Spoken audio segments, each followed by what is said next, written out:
Amritavarshini serial ನಲ್ಲಿ ಹತ್ತು ಸುಸ್ತಾಗಿದ್ದಂತಹ ನಿಮ್ಮೆಲ್ಲರ ಪ್ರೀತಿಯ ಅಮೃತ ಅವರು ಈಗ ಎಲ್ರನ್ನು ಅಳ್ಸೋದಕ್ಕೆ ಬರ್ತಾ ಇದ್ದಾರೆ.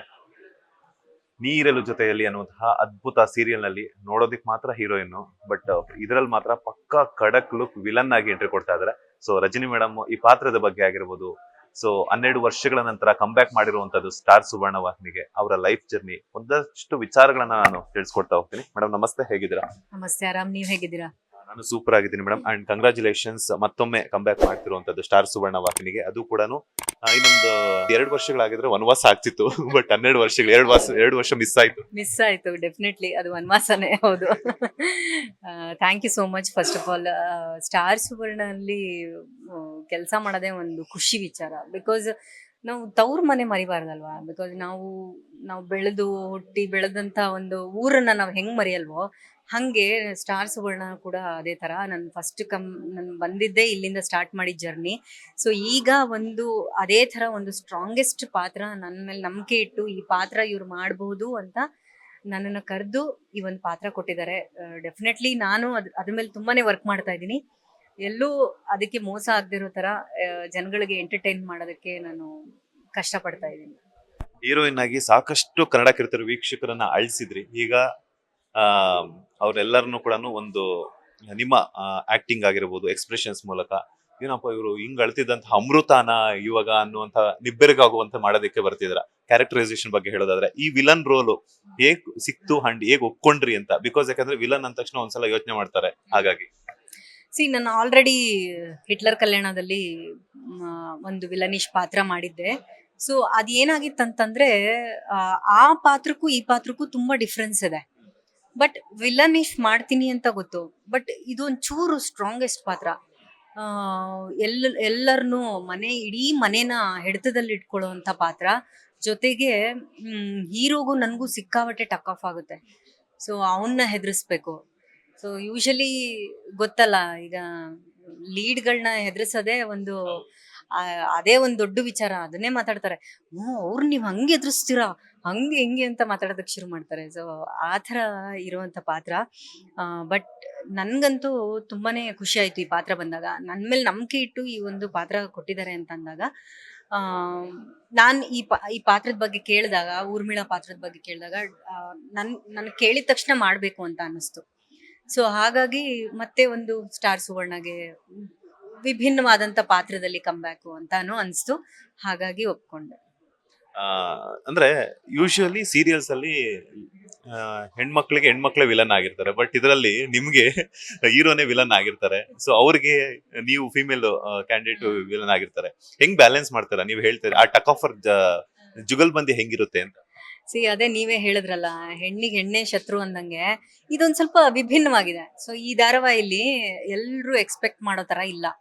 ಬಿಕಾಸ್ ಈ ಪಾತ್ರ ಏನಿದೆ, ಊರ್ಮಿಳಾ ಪಾತ್ರಗೂ ಕೂಡ ಹೀರೋ ಮನೆಯಿಂದ ಸ್ವಲ್ಪ ತೊಂದರೆ ಆಗಿರುತ್ತೆ. ಅದನ್ನ ಇನಿಷಿಯಲ್ ಎಪಿಸೋಡ್ಸ್ ಅಲ್ಲಿ ತೋರಿಸ್ತಾರೆ. ಅದಕ್ಕೆಲ್ಲ ಕ್ಲಾರಿಟಿ ಕೊಡ್ತಾರೆ. ಸೊ ಚಿಕ್ಕ ವಯಸ್ಸಲ್ಲಿ ಏನೋ ಒಂದು ಸಮಸ್ಯೆ ಮಾಡಿರ್ತಾರೆ ಇವರು. ಹಂಗಾಗಿ ಅದ್ರ ಬಗ್ಗೆ ಅವಳು ಸೈಡ್ ತೀರ್ಸ್ಕೊಳ್ಳೋಕೋಸ್ಕರ ಈ ಮನೆಗೆ ಬಂದಿರ್ತಾಳೆ, ತೊಂದರೆ ಕೊಡ್ಬೇಕು ಅಂತ. ಬೇರೆ ಧಾರಾವಾಹಿಗಳ ತರ ಆಸ್ತಿಗೋಸ್ಕರನೋ ಅಂತಸ್ಗೋಸ್ಕರನೋ ಬಂದಿರಲ್ಲ ಅವಳು. ಸೊ ಅಂದ್ರೆ ಇವಳೆಲ್ಲೂ ಸೋಲ್ಬಾರ್ದು ಅನ್ನೋದು ಇವಳ್ದು. ಅವಳು ಅದೇ ತರ ಬೆಳ್ಕೊಂಡ್ ಬಂದಿರ್ತಾಳೆ. ಆ ಒಂದು ನಿಟ್ಟಿನಲ್ಲೇ ಇವಳು ಇರ್ತಾಳೆ. ಮನೇಲೂ ಕೂಡ ಅದೇ ತರ ಇರ್ತಾಳೆ. ಸೊ ಅವನೆಲ್ಲೂ ಕೆಲಸ ಮಾಡಬಾರ್ದು ಅಂತ ಅದನ್ನ ರೆಸ್ಟ್ರಿಕ್ಟ್ ಮಾಡ್ತಿರ್ತಾಳೆ. ಹಾಗೆ heroine at the same time ನನ್ನ ಕನೆಕ್ಟಿವಿಟಿ ನೋಡಿ ಹೆಂಗಿದೆ. ಮನೇಲಿ ಹೀರೋ ಜೊತೆ ನನ್ನ ಕನೆಕ್ಷನ್. ಅದಕ್ಕೆ ಇಲ್ಲಿ ಹೀರೋಯಿನ್ ಹೆಂಗ್ ಕನೆಕ್ಟ್ ಆಗುತ್ತೆ ಅಂದ್ರೆ, ನಾನು ಓದಂತ ಕಾಲೇಜಲ್ಲಿ ನನ್ನನ್ ಬಿಟ್ರೆ ಟಾಪರ್ ಬೇರೆ ಯಾರು ಇರಲ್ಲ. ಅದನ್ನ ನೀವು ಆಲ್ರೆಡಿ ಪ್ರೋಮೋದಲ್ಲೂ ನೋಡಿದೀರಾ. ಸೊ ಅದನ್ನ ಬ್ರೇಕ್ ಮಾಡ್ತಾಳೆ ಇವಳು. ಆ ಬ್ರೇಕ್ ಮಾಡಿರೋದಕ್ಕೆ ಸಿಟ್ಟು ಅವಳ ಮೇಲೆ, ಅಷ್ಟೇ, ಬೇರೆ ಇನ್ನೇನಿಲ್ಲ. ನೀವು ನೋಡಿದ್ರೆ ಬ್ರೇಕ್ ಮಾಡಿರೋದಕ್ಕೆ ಸಿಟ್ಟು ಅಂತ ಹೇಳ್ತಾ ಇದ್ದೀರಾ, ಬಟ್ ಅವ್ರು ನೋಡಿದ್ರೆ ನಿಮ್ಮನ್ನೇ ಸ್ಫೂರ್ತಿಯಾಗಿ ತಗೊಳ್ತಾ ಇದಾರೆ. ಸೊ ಹೆಂಗಿರುತ್ತೆ ಜರ್ನಿ ಅಂತ? ಅದೇನೆ, ಅವಳು ಆಕ್ಚುಲಿ ನನ್ನ ಫ್ಯಾನು. ಬಿಕಾಸ್ ನಾನು ಮಾಡೋ ಕೆಲ್ಸಕ್ಕೆ, ನಾನಿರೋ ಇದಕ್ಕೆ ಅವಳು ನನಗೆ ಫ್ಯಾನ್ ಆಗಿರ್ತಾಳೆ. ಸೊ ಅವಳು ನನ್ನ ಸ್ಫೂರ್ತಿಯಾಗಿ ತಗೊಂಡಿರ್ತಾಳೆ.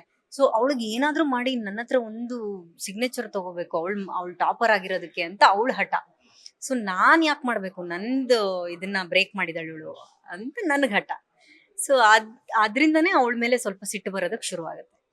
12 ವರ್ಷಗಳಾಯ್ತು ಅಮೃತ ವರ್ಷಿಣಿ ಆ ಒಂದು ಜರ್ನಿಯನ್ನ ರೀಕಾಲ್ ಮಾಡ್ಬಿಟ್ಟು ಆ ಆಡಿಯನ್ಸ್ಗೆ ಏನಾದ್ರೂ ಅಮೃತ ಆಗಿ ಹೇಳೋದಾದ್ರೆ?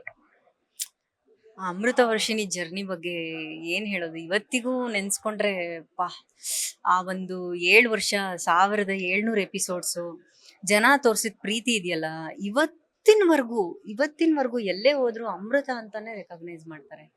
ಆ ಒಂದು ಪ್ರೀತಿ ಆಮೇಲೆ ಇವತ್ತು ಎಷ್ಟೋ ಧಾರಾವಾಹಿಗಳು ಬರ್ತಾ ಇದೆ, ಹೊರಟೋಗ್ತಾ ಇದೆ, ಆದ್ರೆ ನಮ್ಮನ್ನ ನೆನ್ಪಿಟ್ಕೊಂಡಿದಾರಲ್ಲ, ಅದು ಒಂದು ತುಂಬಾ ಖುಷಿ ಪಡೋ, ಹೆಮ್ಮೆ ಪಡೋಂತ ವಿಚಾರ. ಆಮೇಲೆ ಆರ್ಟಿಸ್ಟ್ಗಳು ಅಷ್ಟೇನೆ, ಇವತ್ತು ಇದರಲ್ಲಿ ಲೀಡ್ ಆಗಿ ಕಾಣಿಸ್ಕೊಳ್ತಾ ಇದಾರೆ, ಮತ್ತೆ ಅವರು ಇಲ್ಲ. ಆದ್ರೆ ನಾವು ಇಷ್ಟು ವರ್ಷ, ಈಗ 12-13 ವರ್ಷ ಆಯ್ತು ನಾವು ಇಂಡಸ್ಟ್ರಿಗೆ ಬಂದು, ಆದ್ರೂ ಉಳ್ಕೊಂಡಿದೀವಿ. ಇಲ್ಲೇ ಏನೋ ಮಾಡ್ಬೇಕು ಅನ್ನೋ ಹಠ. ನಾನು ಬೇರೆ ಲ್ಯಾಂಗ್ವೇಜು ಮಾಡ್ಲಿಲ್ಲ, ನಾನು ಕನ್ನಡದಲ್ಲೇ ಮಾಡ್ಬೇಕು ಅನ್ನೋದೊಂದು. ಸೊ ಪ್ರಯತ್ನ ಪಟ್ಟಿದ್ದು ಉಂಟು, ಬಟ್ ಆಮೇಲೆ ಮತ್ತೆ ಯಾಕೆ ನಮ್ಮೂರ್ ಬಿಟ್ಟು ನಮ್ಮ ಸ್ಥಳನ್ ಬಿಟ್ಟು ಹೋಗ್ಬೇಕು ಅಂತ, ಬೇಡ ಅಂತಾನು ಅವಾಯ್ಡ್ ಮಾಡಿ ಇಲ್ಲೇ ಅವಕಾಶಗಳಿಗೆ ವೆಯ್ಟ್ ಮಾಡಿ ಇವತ್ತಿಲ್ಲೇ ಒಂದು ಧಾರಾವಾಹಿಲಿ ಒಂದು ಅವಕಾಶ ಪಡ್ಕೊಂಡಿದ್ದು ಉಂಟು. ಸೊ ಅಮೃತ ವರ್ಷಿಣಿ ಜರ್ನಿ ಹೆಂಗಿತ್ತಂದ್ರೆ, ಪ್ರತಿಯೊಬ್ರು ಮನೆಯಲ್ಲೂ ವಯಸ್ಸಾದವರಿಂದ ಹಿಡಿದು ಮಕ್ಕಳಿಂದ ಹಿಡಿದು ಯಂಗ್ಸ್ಟರ್ಸು, ಹುಡುಗರಿಂದ ಹಿಡಿದು ಹುಡುಗಿರಿಂದ ಎಲ್ಲರೂ ಕೂತ್ಕೊಂಡು ನೋಡೋವಂಥ ಧಾರಾವಾಹಿ. ಇವತ್ತಿಗೂ ನೀವು ನಂಬಲ್ಲ, ನನ್ನ ಸೋಷಿಯಲ್ ಮೀಡಿಯಾ ಇದರಲ್ಲಿ ನನ್ನ ಪ್ರೊಫೈಲಲ್ಲಿ ಇವತ್ತಿಗೂ ಮೆಸೇಜ್ ಮಾಡ್ತಾರೆ ಕೆಲವರು, ಯೂಟ್ಯೂಬಲ್ಲಿ ಇವತ್ತಿಗೂ ನಮ್ಮಮ್ಮ ನೋಡ್ತಾರೆ ಅಂತ ಮಾಡ್ತಾರೆ. ಇವತ್ತು ನೋಡಿ, ಇದು ಎಪಿಸೋಡು ನಾವು ಅದೇ ವರ್ಷ ನಿಮ್ಗೆ ಉಪ್ಪಿನಕಾಯಲ್ಲಿ ಉಪ್ಪು ಹಾಕ್ಬಿಟ್ಟಿದ್ಲಲ್ಲ, ಆ ಎಪಿಸೋಡ್ ನೋಡ್ತಾ ಇದೀವಿ ಅಂತಾರೆ. ಶಾಕ್ ಆಗುತ್ತೆ ನನಗೆ, ಒಂಥರ ಖುಷಿನೂ ಆಗುತ್ತೆ, ಅಂದ್ರೆ ಅಷ್ಟು ಇಷ್ಟಪಟ್ಟು ನೋಡ್ತಾರಲ್ಲ ಜನ ಅಂತೇಳಿ. ಸೊ ಅದೆಲ್ಲೋ ಒಂದ್ ಕಡೆ ಇಲ್ಲಿವರೆಗೂ ಅದು ಕರ್ಕೊಂಡು ಬಂದಿದೆ ಅನ್ನೋದಕ್ಕೆ ಅಮೃತ ವರ್ಷಿಣಿನೇ ಕಾರಣ. ಸೊ ಅದೇ ರೀತಿ ಪ್ರೀತಿ ಇವತ್ವರೆಗೂ ತೋರಿಸಿದ್ದಾರೆ ಜನ.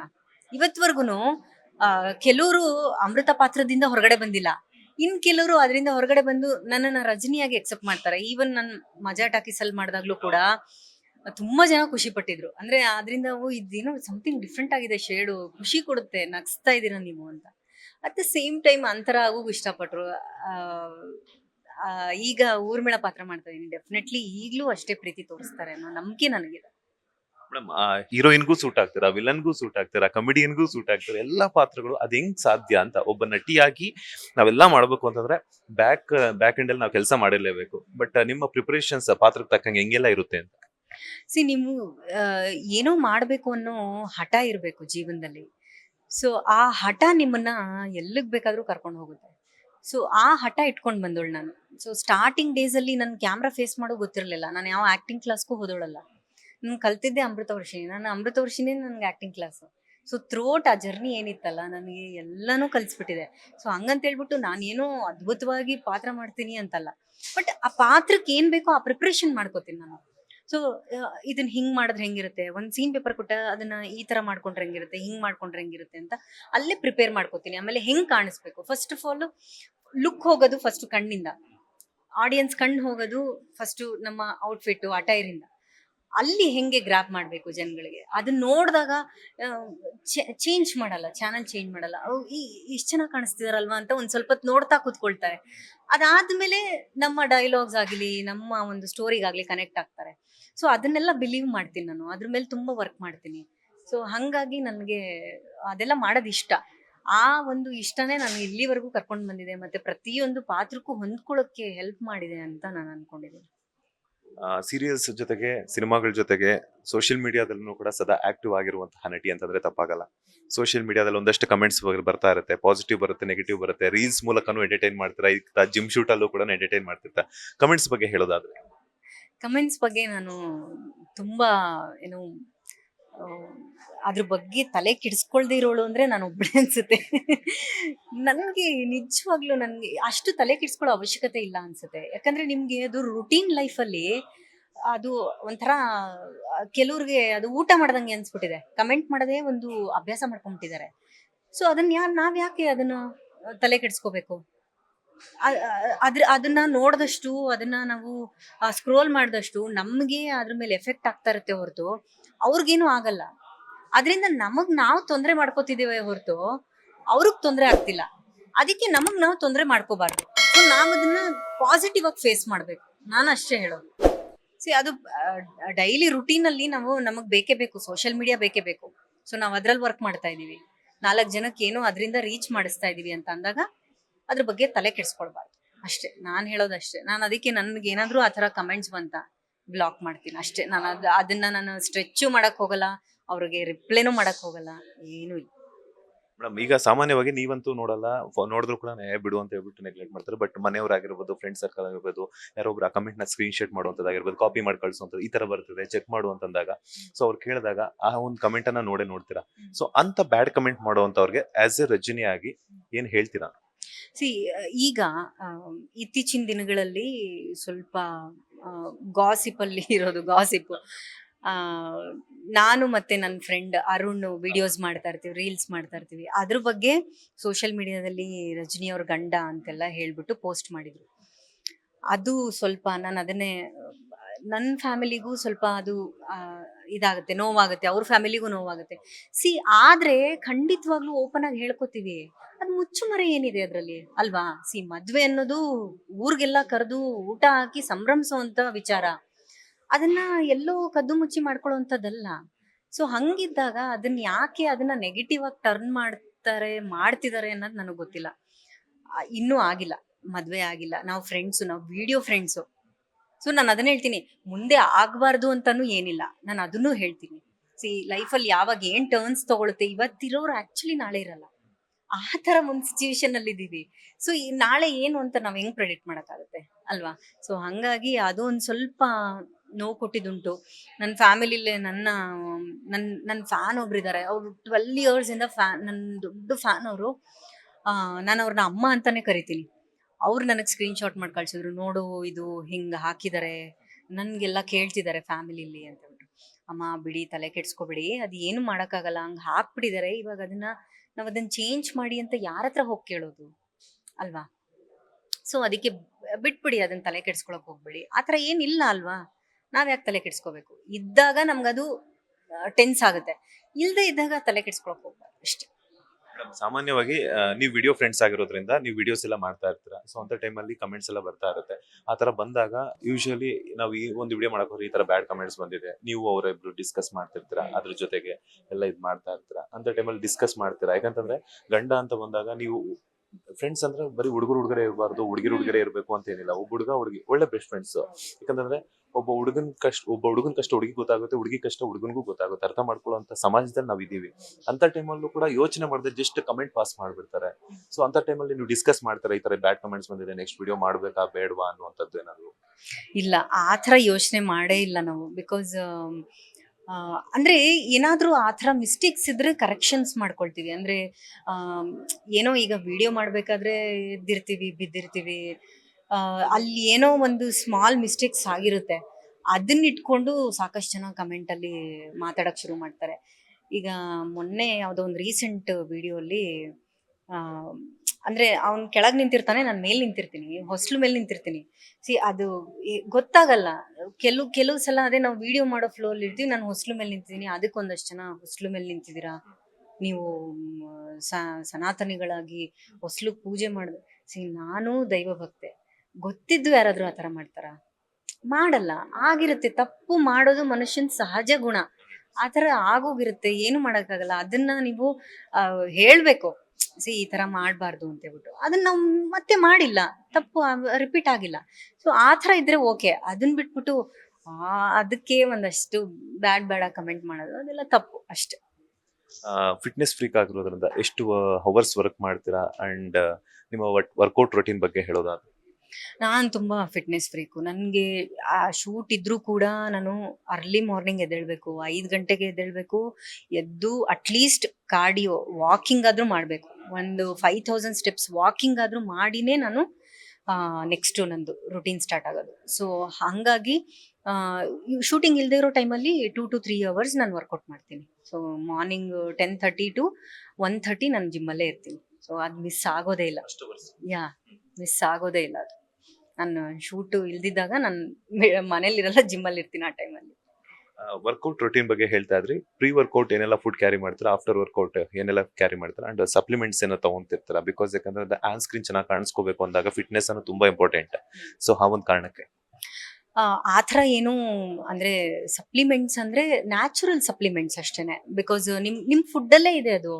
ಬಿಕಾಸ್ ನಾನು ಬೆಳಗ್ಗೆ ಅರ್ಲಿ ಮಾರ್ನಿಂಗು ನಾನು ವಾಕಿಂಗ್ ಆದ್ಮೇಲೆ ಬ್ಲೂಬೆರಿ ತಿಂತೀನಿ, ಸೊ ಅದ್ರ ಜೊತೆಲಿ ಗ್ರೇಪ್ ಫ್ರೂಟ್ ಅಂತ ಬರುತ್ತೆ. ಗ್ರೇಪ್ ಫ್ರೂಟ್ ಅಂದ್ರೆ ಅದು ಚಕೋತ ಅಂತೀವಲ್ಲ ನಾವು, ಅದರಲ್ಲೇ ಅದು US ಒಂದು ಬರುತ್ತೆ ಗ್ರೇಪ್ ಫ್ರೂಟ್ ಅಂತ. ಸೊ ಅದ್ರ ಜ್ಯೂಸ್ ಕುಡಿತೀನಿ ನಾನು. ಸೊ ಇದೆಲ್ಲ ಸ್ಕಿನ್ಗೋಸ್ಕರ ಮಾಡ್ಕೊಳ್ಳುವಂಥದ್ದು. ಅದಾದ್ಮೇಲೆ ಸೊ ಪ್ರೀ ವರ್ಕೌಟ್ ಅಂತ ನಾನೇನು ತಗೊಳಲ್ಲ. ಬಿಕಾಸ್ ಅದೆಲ್ಲ ನಮಗೆ ನಾವು ಮೇಂಟೈನ್ ಮಾಡೋರ್ಗೆ ಅದೆಲ್ಲ, ಬಾಡಿ ಬಿಲ್ಡಿಂಗ್ ಮಾಡೋರು ಪ್ರೀ ವರ್ಕೌಟ್ ಎಲ್ಲ ಅದೆಲ್ಲ ಯೂಸ್ ಮಾಡ್ತಾರೆ. ನಾನು ಒಂದು ಬ್ಲ್ಯಾಕ್ ಕಾಫಿ ಕುಡ್ಕೊಂಡು ಹೋಗ್ತೀನಿ ಅಷ್ಟೇ. ಅದು ನಿಮಗೆ ವರ್ಕೌಟ್ ಮಾಡೋದಕ್ಕೆ ಸ್ವಲ್ಪ ಎನರ್ಜಿ ಕೊಡುತ್ತೆ ಅಷ್ಟೇ. ಅದಾದ್ಮೇಲೆ ಯೂಶಲಿ ವೇ ಪ್ರೋಟೀನ್ ತಗೊಳ್ತೀನಿ. ವೇ ಪ್ರೋಟೀನ್ ಅನ್ನೋದು ಇಟ್ಸ್ ಎ ಕಾಮನ್ ಥಿಂಗ್, ಎಲ್ಲರೂ ತಗೋಬಹುದು. ಸೊ ಒಂದು ಆಫ್ಟರ್ 30 ಆದ್ಮೇಲೆ ಎಲ್ಲಾ ಹೆಣ್ಮಕ್ಳು ತಗೋಬೇಕು. ವೆಯ್ಟ್ಸ್ ಮಾಡಿ ಅದ್ರ ಜೊತೆಲಿ ಪ್ರೋಟೀನ್ ತಗೊಂಡ್ರೆ ತುಂಬಾ ಒಳ್ಳೇದು. ಮೇಡಮ್, ಸ್ಕಿನ್ ಕೇರ್ ಆಗಿರ್ಬೋದು, ಹೇರ್ ಕೇರ್ ಆಗಿರ್ಬೋದು, ತುಂಬಾ ಇಂಪಾರ್ಟೆಂಟ್. ಈಗ ಅಮೃತವರ್ಷಿಣಿಯಾಗಿ ಹಳ್ಳಿ ಹುಡುಗಿಯಾಗಿ ಕಾಣಿಸ್ಕೊಂಡಿದ್ರಿ, ಈಗ ವಿಲನ್ ಆಗಿ ಅದು ಸ್ಟೈಲಿಶ್ ವಿಲನ್ ಆಗಿ ಬೇರೆ ಕಾಣಿಸ್ಕೊಳ್ತಿರ್ತೀರಾ. ಸ್ಟೈಲಿಶ್ ಆಗಿ ಕಾಣಿಸ್ಕೋಬೇಕಾಗುತ್ತೆ, ಹೇರ್ ಲಾಸ್ ಆಗ್ತಾ ಇರುತ್ತೆ, ಪಾತ್ರಕ್ಕೆ ತಕ್ಕಂಗೆ ಸ್ಕಿನ್ ಮೇಕಪ್ ಗಂಟೆ ಕ್ಯಾರಿ ಮಾಡ್ಬೇಕಾಗುತ್ತೆ. ಹೋಮ್ ರೆಮಿಡೀಸ್ ಜಾಸ್ತಿ ಟ್ರೈ ಮಾಡ್ತಿರ್ತೀರಾ ಸ್ಕಿನ್ ಗೆ, ಅಥವಾ ಪಾರ್ಲರ್ಸ್ಗೆ ಹೆಚ್ಚಾಗಿ ಹೋಗ್ತಿರ್ತೀರಾ? ಇಲ್ಲ, ನಂದು ಪಾರ್ಲರ್ಗೆ ಹೋಗೋದು ತುಂಬಾ ಕಡಿಮೆ. ಬಿಕಾಸ್ ನ್ಯಾಚುರಲ್ ಆಗಿ ನನ್ನ ಜೆನೆಟಿಕ್ ಚೆನ್ನಾಗಿದೆ. ಫಸ್ಟ್ ಆಫ್ ಆಲ್ ಒಂದ್ ಅರ್ಥ ಮಾಡ್ಕೋಬೇಕು, ನಿಮ್ ಜೆನೆಟಿಕ್ ಚೆನ್ನಾಗಿದ್ದಾಗ ನೀವು ಚೆನ್ನಾಗಿರ್ತೀರಾ. ಸೊ ಅದಕ್ಕೆ ನೀವೇನು ಎಕ್ಸ್ಟ್ರಾ ಏನೋ ಆರ್ಟಿಫಿಷಿಯಲ್ ಆಗಿ ಮಾಡಬೇಕು ಅನ್ನೋದು ಅಗತ್ಯ ಇಲ್ಲ. ನಮ್ಮ ತಂದೆ ತುಂಬಾ ಕಲರ್ ಇದ್ರು, ಅವ್ರ ಸ್ಕಿನ್ ತುಂಬಾ ಚೆನ್ನಾಗಿತ್ತು. ಬಿಕಾಸ್ ಹಂಗಿದ್ದಾಗ ನನಗದು ಬಂದಿದೆ. ಹಂಗಾಗಿ ನಾನು ಜಾಸ್ತಿ ಏನು ಇದು ಮಾಡಲ್ಲ. ಸೊ ನನ್ನ ನ್ಯಾಚುರಲ್ ಕಲರ್ ಇದೆ, ಅದ್ರ ಮೇಲೆ ನಾನು ಸುಮ್ಮನೆ ಕ್ಯಾಮ್ರಾಗೋಸ್ಕರ ಟಚ್ ಅಪ್ ಮಾಡ್ತೀನಿ ಅಷ್ಟೇ. ಬಿಟ್ರೆ ಜಾಸ್ತಿ ನನ್ನ ಮೇಕಪ್ ಕಿಟ್ ನೋಡ್ಬಿಟ್ರೆ ನೀವು ನಗ್ಬಿಡ್ತೀರಾ. ಅಷ್ಟು ಕಡಿಮೆ ನನ್ನ ಹತ್ರ ಇರುವಂಥದ್ದು ಪ್ರಾಡಕ್ಟ್ಸ್ ಎಲ್ಲ, ತುಂಬಾ ಕಡಿಮೆ. ಮತ್ತೆ ನನ್ ಜಾಸ್ತಿ ಫುಡ್ಡಲ್ಲೇ ಇದನ್ನ ಕ್ಯಾರಿ, ಹೆಲ್ತ್ ಇದು ಏನು ಸ್ಕಿನ್ಗಾಗಿರ್ಬೋದು, ಹೇರ್ಗಾಗಿರ್ಬೋದು, ಅದನ್ನ ಫುಡ್ಡಲ್ಲೇ ನಾನು ಮಾಡ್ಕೊಳ್ತೀನಿ. ಪ್ರತಿದಿನ ಬೇರೆ ಬೇರೆ ತರ ಸೊಪ್ಪು, ತರಕಾರಿ, ಅದೆಲ್ಲ ಡಿಫ್ರೆಂಟ್ ಆಗಿರುತ್ತೆ. ಆ ಥರ ನಾನು ಮ್ಯಾನೇಜ್ ಮಾಡ್ಕೊಳ್ತೀನಿ. ಈಗ ಬಿಸಿಲಿಗೆಲ್ಲ ಹೋಗ್ತಿರ್ತಾರೆ, ಟ್ಯಾನ್ ಆಫ್ಟರ್ ಮೇಕಪ್ ರಿಮೂವ್ ಆದ್ಮೇಲೆ, ಸೊ ಅವಾಗೆಲ್ಲ ಏನೆಲ್ಲ ಪ್ರಿಕಾಷನ್ಸ್ ತಗೊಂತಾರೆ? ಬಿಕಾಸ್ ಯಾಕಂತಂದ್ರೆ ಏನೇನೋ ನನಗೆ ಗೊತ್ತಿಲ್ಲ, ಅದು ಫೌಂಡೇಶನ್ ಅಂತೆ ಅದು ಇದು ಪಾತ್ರಕ್ಕೆ ತಕ್ಕಂಗೆ ಏನೇನೋ ಮಾಡ್ಕೊಂತಿರ್ತೀರಾ. ಸೊ ಮೇಕಪ್ ರಿಮೂವ್ ಮಾಡಿ ಒಂದಷ್ಟು ಪ್ರಿಕಾಷನ್ಸ್, ಸನ್ಸ್ಕ್ರೀನ್ ಆಗಿರ್ಬೋದು ಅಥವಾ ಸಿರಮ್ಸ್ ಎಲ್ಲ ಯೂಸ್ ಮಾಡಬೇಕಾಗುತ್ತೆ. ಆವಾಗ ಸನ್ಸ್ಕ್ರೀನ್ ಯೂಸ್ ಮಾಡಲೇಬೇಕು. ನಾನು SPF 50 ಅಂತ ಹೇಳ್ಬಿಟ್ಟು ಸನ್ಸ್ಕ್ರೀನ್ ಯೂಸ್ ಮಾಡ್ತೀನಿ. ಆಫ್ಟರ್ ಮೇಕಪ್ ರಿಮೂವಿಂಗು ನಾನು ಏನು ಮಾಡ್ತೀನಿ ಅಂದರೆ, ಅಲೋವೆರಾ ಬರುತ್ತಲ್ಲ, ಒರ್ಜಿನಲ್ ಅಲೋವೆರಾ ಜೆಲ್ ಎಲ್ಲ ಯೂಸ್ ಮಾಡಲ್ಲ ನಾನು. ಒರ್ಜಿನಲ್ ಅಲೋವೆರಾನ ಫೇಸ್ಗೆ ಅಪ್ಲೈ ಮಾಡ್ಬಿಟ್ಟು ಮಲ್ಕೊಂಡ್ಬಿಡ್ತೀನಿ ಅಷ್ಟೇ ಮಾಡೋದು. ಅದು ಏನು ಮಾಡುತ್ತೆ, ನಿಮ್ಮ ಸ್ಕಿನ್ ಸ್ಮೂತ್ನಿಂಗ್ ಮಾಡೋದಕ್ಕೆ ಹೆಲ್ಪ್ ಮಾಡುತ್ತೆ, ಮತ್ತು ಟ್ಯಾನ್ ರಿಮೂವ್ ಮಾಡೋಕ್ಕೆ ಹೆಲ್ಪ್ ಮಾಡುತ್ತೆ. ಸೊ ಅದೊಂದು ಮಾಡ್ಕೊಂಡ್ರೆ ಸಾಕು. ಮನೇಲಿ ಯಾರಾದರೂ ಇರಲಿ, ಅದೊಂದು ಮಾಡ್ಕೊಂಡ್ರೆ ಸಾಕು. ಹೇರ್ ಕೇರ್ ಹೆಂಗಿರುತ್ತೆ ಮೇಡಮ್? ಎಷ್ಟು ದಿನಕ್ಕೊಮ್ಮೆ ಆಯಿಲ್ ಅಪ್ಲೈ ಮಾಡ್ತಿರ್ತೀರಾ? ಇದು ಲೈಕ್ ಸ್ಪ್ರೇ ಎಲ್ಲ ಯೂಸ್ ಮಾಡಬೇಕಾಗುತ್ತೆ, ಸ್ಟೈಲಿಶ್ ಆಗಿ ಕಾಣಿಸ್ಕೋಬೇಕು. ಹೇರ್ ಕೇರ್ ಅಂದರೆ ನಾನು ವೀಕ್ಲಿ ಟ್ವೈಸ್ ಆಯಿಲ್ ಯೂಸ್ ಮಾಡೇ ಮಾಡ್ತೀನಿ. ಅದು ಎಷ್ಟೇ ಹೆಕ್ಟಿಕ್ ಇದ್ರೂ ಕೂಡ ನೈಟ್ ಆದರೂ ಅಪ್ಲೈ ಮಾಡಿ ಬೆಳಗ್ಗೆ ನಾನು ಹೇರ್ ವಾಶ್ ಮಾಡ್ಕೊಂಡಿರ್ತೀನಿ. ಆ ಥರ ಹೇರ್ ಆಯಿಲು ಅಷ್ಟೇನೆ. ನಾನು ಈಗ ಹೊರಗಡೆಯಿಂದ ಹೇರ್ ಆಯಿಲ್ ತಂದ್ರೂ, ಹೇರ್ ಆಯಿಲು ಅದಕ್ಕೆ ಒಂದಷ್ಟು ಇಂಗ್ರೀಡಿಯೆಂಟ್ಸ್ನ ನಮ್ಮಮ್ಮ ಹಾಕಿರ್ತಾರೆ. ಸೊ ನ್ಯಾಚುರಲ್ ಆಗಿರಲಿ ಅಂತ. ಸೊ ಅದೊಂದು ಆಯಿಲ್ ಮನೆಯಲ್ಲೇ ಮಾಡುವಂಥದ್ದು ಇದೆ. ಮೇಡಮ್, ಕೆಲವೊಬ್ರು ಬೋಟಾಕ್ಸ್ ಆಗಿರ್ಬೋದು, weight reduction surgeries, plastic surgeries ಎಲ್ಲ ಮಾಡ್ತಾರೆ. ಇದ್ರ ಬಗ್ಗೆ ನಿಮ್ಮ ಒಪಿನಿಯನ್? ಇಲ್ಲ, ಮಾಡಿಸ್ಕೋಬಾರ್ದು ಅದೆಲ್ಲ. ಸರ್ಟನ್ ಟೈಮ್ ಆದ್ಮೇಲೆ ಏನಾಗುತ್ತೆ, ನಿಮ್ ಸ್ಕಿನ್ನು ಸ್ಯಾಗ್ ಆಗಕ್ ಶುರು ಆಗುತ್ತೆ. ಈಗೆಲ್ಲ ತುಂಬಾ ಜನ ನೋಡ್ತಾ ಇದೀನಿ ನಾನು, ಅದೇನೋ ಲಿಪ್ ಫಿಲ್ಲಿಂಗ್ ಎಲ್ಲ ಮಾಡಿಸ್ಕೋತಾರೆ, ಆಮೇಲೆ ಇನ್ನು ಏನೇನೋ ಮಾಡಿಸ್ಕೋತಾರಪ್ಪ. ಅದೆಲ್ಲ ಅದ್ ಮಾಡಿಸ್ಕೋಬಾರ್ದು ಆಕ್ಚುಲಿ. ಇದು ತುಂಬಾ ಪ್ರಾಬ್ಲಮ್ ಆಗುತ್ತೆ ನಿಮ್ಗೆ. ಸರ್ಟನ್ ಏಜ್ ಆದ್ಮೇಲೆ ನೀವು ಅದನ್ನ ತಗೊಳ್ಳಿಲ್ಲ ಅಂದ್ರೆ ಅದು, ಯಾಕಂದ್ರೆ ನಿಮ್ಗೆ ಸ್ಕಿನ್ಗೆ ಅದು ಅಡ್ಜಸ್ಟ್ ಆಗ್ಬಿಟ್ಟಿರುತ್ತೆ. ಅದು ತಗೊಂಡಿಲ್ಲ ಅಂದ್ರೆ ಸ್ಕಿನ್ ಸ್ಯಾಗ್ ಆಗಕ್ಕೆ ಶುರು ಆಗುತ್ತೆ. ಅದಕ್ಕೆ ಅದನ್ನ ಅಭ್ಯಾಸನೇ ಮಾಡಿಸ್ಬಾರ್ದು. ಫಸ್ಟ್ ಆಫ್ ಆಲ್ ನಿಮ್ ಸ್ಕಿನ್ಗೆ ಅದನ್ನ ತೋರಿಸ್ಲೇಬಾರ್ದು. ಇವಾಗ ನಮ್ಗೆ ಏನಾದ್ರೂ ಫುಡ್ ಕೊಟ್ರೆ ನಮ್ಮ ಬಾಡಿ ಹೆಂಗ್ ಎಕ್ಸೆಪ್ಟ್ ಮಾಡುತ್ತೋ ಹಂಗೆ ಅದು ಎಕ್ಸೆಪ್ಟ್ ಮಾಡ್ಕೊಂಡ್ಬಿಡುತ್ತೆ ಸ್ಕಿನ್ ಅಲ್ಲಿ. ಸೊ ಅದಕ್ಕೆ ಅದನ್ನ ಮಾಡ್ಲೇಬಾರ್ದು. ಎಷ್ಟಾಗುತ್ತೋ ಅಷ್ಟು ಮನೆಯಲ್ಲೇನೆ ಅದನ್ನೆಲ್ಲ ಮಾಡ್ಕೊಳ್ಳೋದಕ್ಕೆ ಟ್ರೈ ಮಾಡ್ಬೇಕು. ಮೇಡಮ್, ಕಮೆಂಟ್ಸ್ ಅಂತೂ ಬರ್ತಾ ಇತ್ತು. ಈಗ ರಜನಿ ಅವರ ಹುಡುಗನಿಗೆ ಏನೆಲ್ಲ ಕ್ವಾಲಿಟೀಸ್ ಇರಬೇಕು ಅಂತ ಕರ್ನಾಟಕದಲ್ಲಿ ಸಾಕಷ್ಟು ಹುಡುಗರಿದ್ದಾರೆ. ಸೊ ಅವ್ರಿಗೆಲ್ಲ ಹಾಗಾಗಿ ಟ್ರೈ ಮಾಡ್ತಿರ್ತಾರೆ. ಬಿಕಾಸ್ ಯಾಕಂತಂದ್ರೆ ಇಂಥ ಅಮೃತ ಆಗಿ ಹಳಿಸಿದ್ಲು, ಒಳ್ಳೆ ಹುಡುಗಿ, ಮನೆಗೆ ಬಂದ್ರೆ ನಮ್ಗೂ ವೆರೈಟಿ. ಯಾಕಂದ್ರೆ ಅಲ್ಲಿ ಹೇಮಾ ಚೌಧರಿ ಅಮ್ಮ ಒಂದು ಲಿಸ್ಟ್ ಹಾಕೊಂಡಿದ್ರು, ಮಂಡೇ ಇಂಥದ್ದೇ ತಿಂಡಿ ಮಾಡಬೇಕು, ಟ್ಯೂಸ್ಡೇ ಇಂಥದ್ದೇ ತಿಂಡಿ ಮಾಡ್ಬೇಕು. ನಾನು ಅವಾಗ ನೋಡ್ತಿದ್ದೆ, ನಾನು ಸ್ಕೂಲಲ್ಲಿ ಇದ್ದಾಗ. ಸೊ ರಜನಿ ಅವರ ಹುಡುಗನಿಗೆ ಏನೆಲ್ಲ ಕ್ವಾಲಿಟಿ ಇರಬೇಕು ಅಂತ? ಅವಾಗೆಲ್ಲ ಅಮೃತವರ್ಷಿಣಿ ಬರ್ಬೇಕಾದ್ರೆ, ಮನೆ ಸೊಸೆ ಅಂದ್ರೆ ಹಿಂಗಿರ್ಬೇಕು, ಹೆಂಡತಿ ಅಂದ್ರೆ ಹಿಂಗಿರ್ಬೇಕು, ಮಗಳಂದ್ರೆ ಹಿಂಗಿರ್ಬೇಕು ಅಂತ ಹೇಳ್ಬಿಟ್ಟು ಎಲ್ಲ ಅಮೃತನ್ಗೆ ಏನೋ ಎಕ್ಸಾಂಪಲ್ ಕೊಡೋರು. ಸೊ ಆ ಥರ ಏನೂ ಇಲ್ಲ. ಇವಾಗ ಇರೋ ಸಿಚುವೇಶನ್ ಅಲ್ಲಿ ಒಳ್ಳೆ ಹುಡುಗ ಸಿಕ್ಬಿಟ್ರೆ ಅದು ಒಂದು ದೇವ್ರು ಸಿಕ್ತಂಗೆ ಅಷ್ಟೇ, ಬೇರೆ ಇನ್ನೇನಿಲ್ಲ. ಅವಾಗೇನೋ ದುಡ್ಡು ಕಾಸಿರ್ಬೇಕು, ಅದಿರ್ಬೇಕು ಇದಿರ್ಬೇಕು ಅಂತ ಅಲ್ಲ, ಪ್ರೀತಿಯಿಂದ ನೋಡ್ಕೊಳ್ಬೇಕು, ಈ ಲೈಫ್ ಲೀಡ್ ಮಾಡಕ್ ಒಂದು ಕೆಲಸ ಇರಬೇಕು ಅಷ್ಟೇ. ಆಕ್ಟಿಂಗ್ ಅಲ್ಲಿ ಆಕ್ಟರ್ಸ್ನ ಇಷ್ಟಪಡ್ತಾ ಅಥವಾ ಬೇರೆ ಪ್ರೊಫೆಷನ್ ಆದ್ರೂ ಓಕೆ? ಆ ಥರ ಏನು ಪರ್ಟಿಕ್ಯುಲರ್ ಆಗಿ ನಂಗೆ ಥಿಂಕ್ ಮಾಡಿಲ್ಲ. ಈಗ ಅದೇ ಹೇಳಿದ್ನಲ್ಲ, ಈಗ ಹೆಂಗಿರ್ತಾರೆ ಅದ್ರ ಮೇಲೆ ಡಿಪೆಂಡ್. ಯಾರು ಅವ್ರ ಪ್ರೊಫೆಷನ್ ನೋಡ್ಕೊಂಡಂತೂ ಇಷ್ಟಪಡಲ್ಲ ಅಲ್ವಾ, ಅವ್ರು ಯಾವ ರೀತಿ ಇರ್ತಾರೆ ಅದ್ರ ಮೇಲೆ ಅವ್ರು ಇಷ್ಟ ಆಗ್ತಾರೆ ಅಷ್ಟೇ. ಥ್ಯಾಂಕ್ ಯು ಮೇಡಮ್, ಇಷ್ಟೊತ್ತು ಒಂದಷ್ಟು ಮಾಹಿತಿಯನ್ನ ಕೊಟ್ರಿ ಅಂಡ್ ನಿಮ್ಮ ಫಾಲೋವರ್ಸ್ ಒಂದಷ್ಟು ಬಿಸ್ನೆಸ್ ಟಿಪ್ಸ್ ಅನ್ನು ಕೂಡ ಕೊಟ್ರಿ. ಒಳ್ಳೆದಾಗ್ಲಿ, ಈ ಪ್ರಾಜೆಕ್ಟ್ ನಿಮ್ಗೆ ಚೆನ್ನಾಗಿ ಬರ್ಲಿ, ಮತ್ತಷ್ಟು ಅವಕಾಶಗಳು ಸಿಗ್ಲಿ, ಒಳ್ಳೆದಾಗ್ಲಿ. Thank you so much. Thank you.